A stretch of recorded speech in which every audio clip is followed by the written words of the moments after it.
2 months ago. Really nice guy. It's way warmer here. Yeah, way warmer here. You think it's cold here? He swam at Division I college. Excellent swimmer. He does coaching. So if any of you guys need help with your swim, training for triathlons, whatnot, he's excellent. He's helped out a lot of people that have come to the store. He does some underwater camera swim training that's kind of tweaks your swim and helps you improve. So awesome. Turn the time over to Matt. Yeah. All right. So I'm glad to be here in Mountain, Ohio. I moved here two months ago, and I love it here. The views are way better in Ohio. And like Steve said, I'm a pro triathlete. This is my third year. I swam in college. Still need to learn to bike a little faster. But let's go over starting off with the swim. A couple of things that some people don't really realize before you get into the transition. When you're out there swimming, you take the first 200-300 yards, really hard. You try to get out in front of everyone. Your heart rate goes up instantly. So what you want to do is, I don't know if you've heard a lot of people having heart attacks out there in the waters because they don't warm up beforehand. So you want to, if you can't get in the water, a lot of big races like Ironman brand races, you can't get in the water. So if you can do anything, you can do arm swings. If you have bands, you can do bands. If you see some of the pros, they'll just do bands, before they get in the water. So you can get your heart rate up a little bit before you just jump in, just start going all out. It also gets your muscles going, blood flowing. So then you're out there swimming. You're swimming along. You finally get into a nice, steady pace effort. Then when you start to get close to the shore, you want to start relaxing a little bit. You want to think of your transition mentally. Think of what you're going to come in. You're going to, think, okay, when I get into the transition, think of where your bike's at. If you ever, has anyone ran in transition, ran past their bike, forget where their bike's at, forget their stuff. And you see it a lot. People just can't remember where everything's at. So you really want to think, when you run out in the sand, if you looked at transition, you know which aisle your bike's in, where it's going to be at. A good thing is to have a towel that is, really sticks out to you. Maybe it's like Michigan colors or Ohio State colors or pink, whatever. So that way when you run by, you know where it's at. When you're exiting the water, especially here, you can swim all the way up until the water is almost touching your chest. So a lot of people get out really early and the water's up to their waist. If you try to run in water that's up to your waist, you're not moving very fast. You want to swim all the way until, even if you're just swimming, you can pull yourself on the water and you can turn your hands out. And then when you get out, you can start running right away and you can get your feet above the water. And that actually does save a little bit of time and struggle trying to run into the water. So you get to your bike, and a lot of people in transition, I guess the biggest thing about transition is not to panic. So transition is you want your heart rate to come down. A lot of people, it's the opposite. They're panicking. They're trying to go as fast as they can.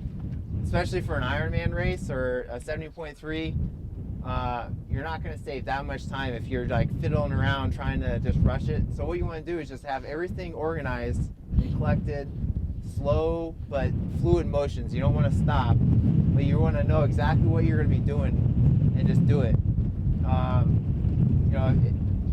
It's way better to get on your bike with your heart rate lower, and so when you get going, you're settled in. Let's just go over quick. So setting up your bike. Who has aero helmets and who doesn't? No aero helmets. So if someone doesn't have an aero helmet, this is a pretty good idea. Even some aero helmets, you can put your glasses in there instead of having to.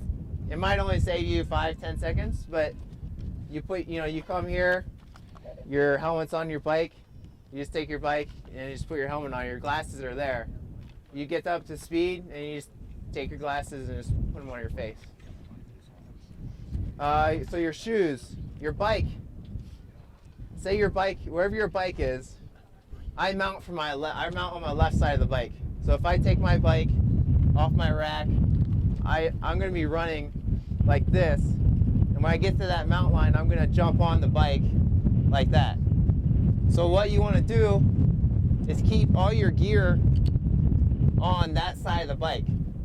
So if you mount on your left side of the bike, which almost everyone does, because you go on the other side, you have your chain ring. You don't want to hit your calf on the chain ring.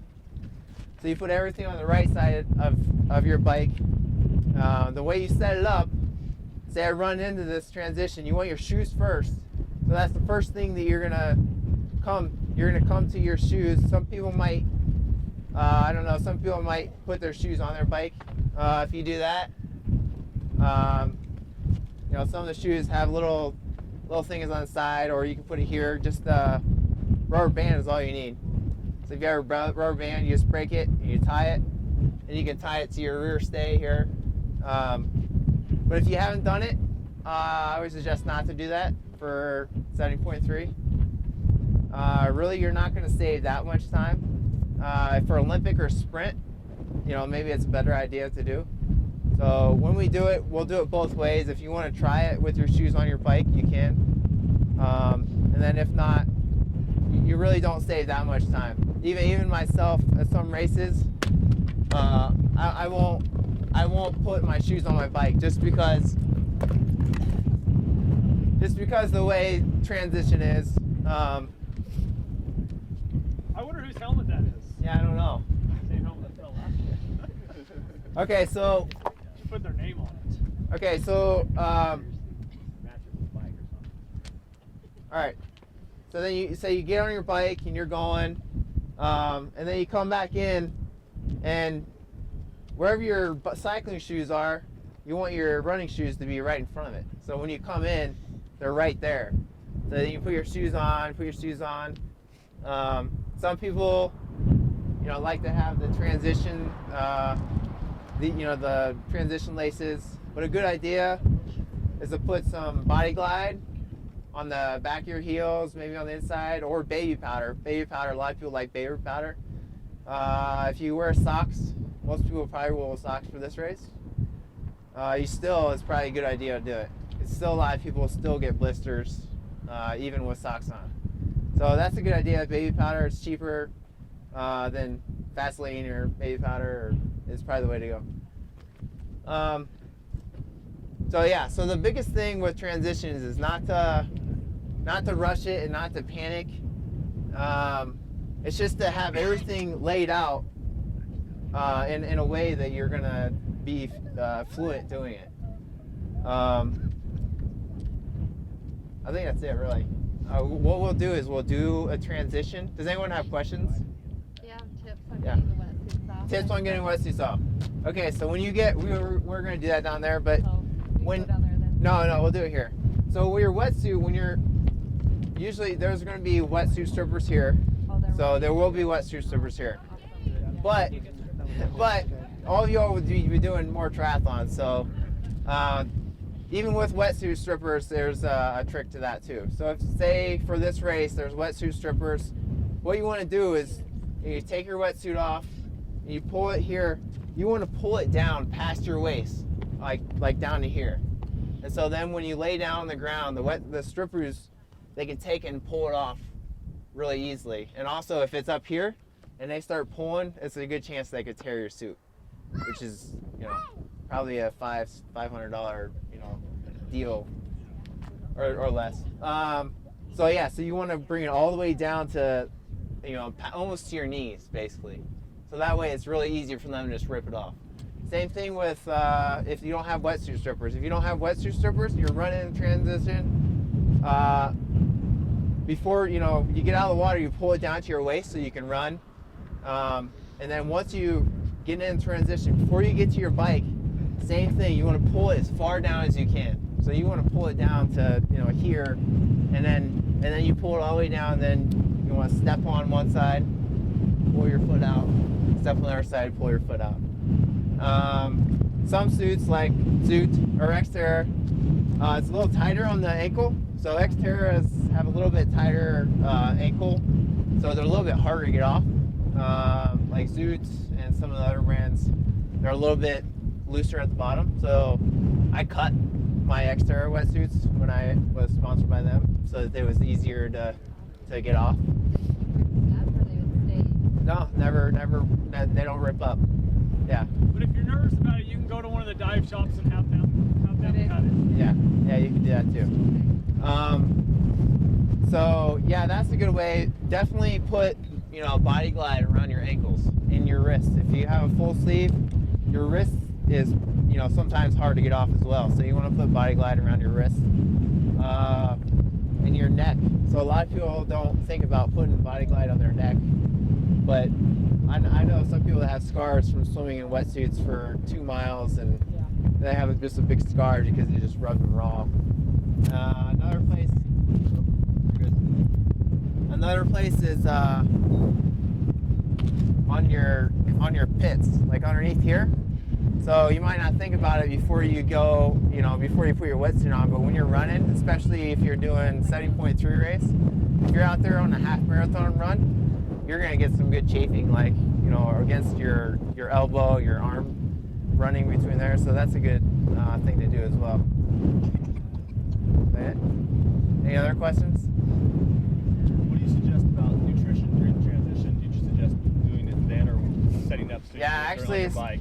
So a lot for an ace group, if you're doing a half Ironman or a full Ironman, if you get out of the water, if you guys are taking salt tablets, it's probably a good idea out of the swim, because you'll probably be swimming for 30 minutes to, roughly 30 minutes.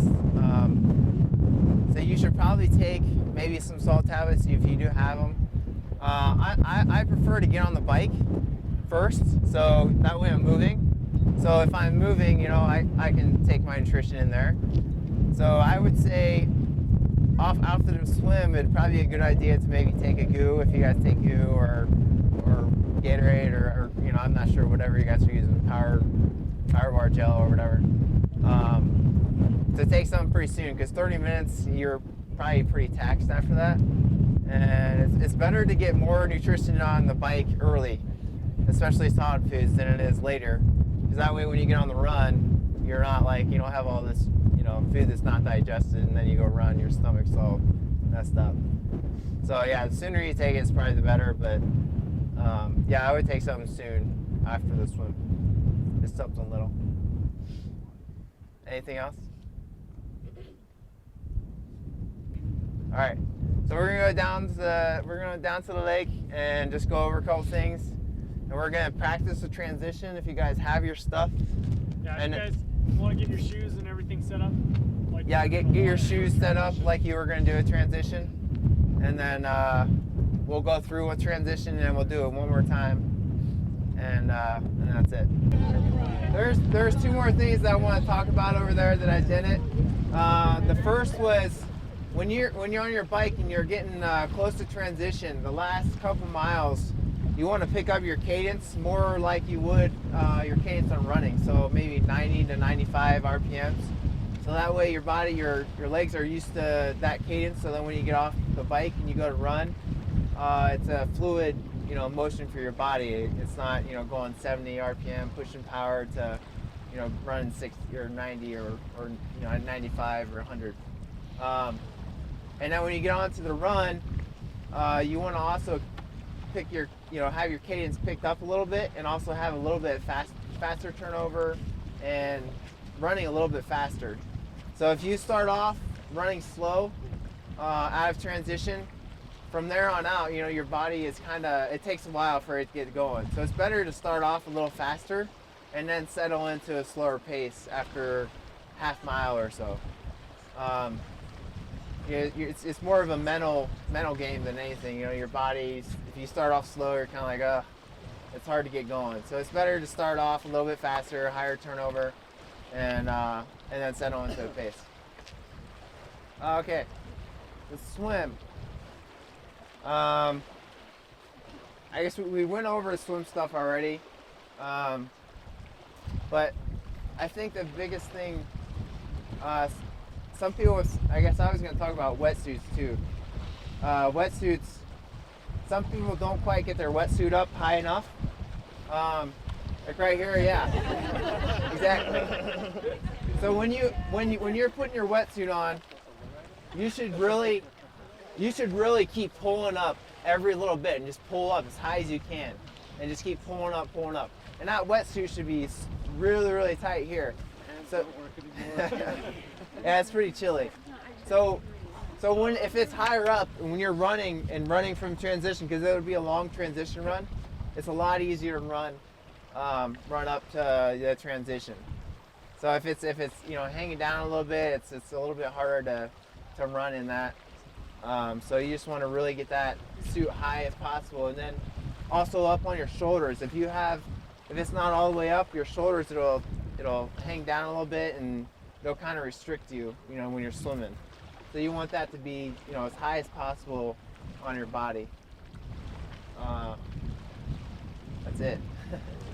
Well, I think what we'll do, if you guys have your bikes, we'll do a practice transition run. All we're gonna do is we're gonna time you. So we're gonna time you on this one. So what you're gonna do is you're gonna go there, get on your bike, and we're gonna tell you where to get off your bike, and then you're gonna come back, get your shoes on, and then we'll show you where to stop for your run. And then we're gonna do it one more time after that. So you're gonna try to better your time. But there might be some tricks involved. Yes. So if you do have wetsuits, if you do have bikes, yeah, just if you peel want on to, it. you can, but you don't have to. Some people, if you really want to, you can, but it's pretty chilly.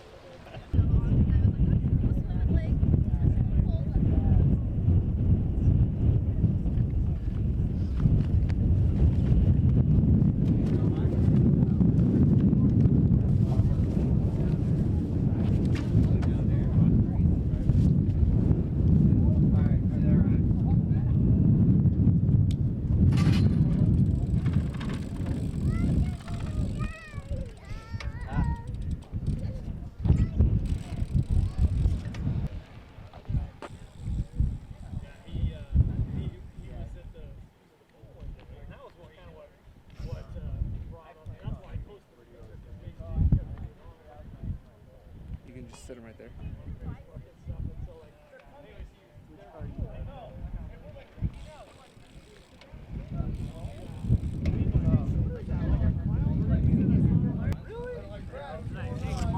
Coming into transition.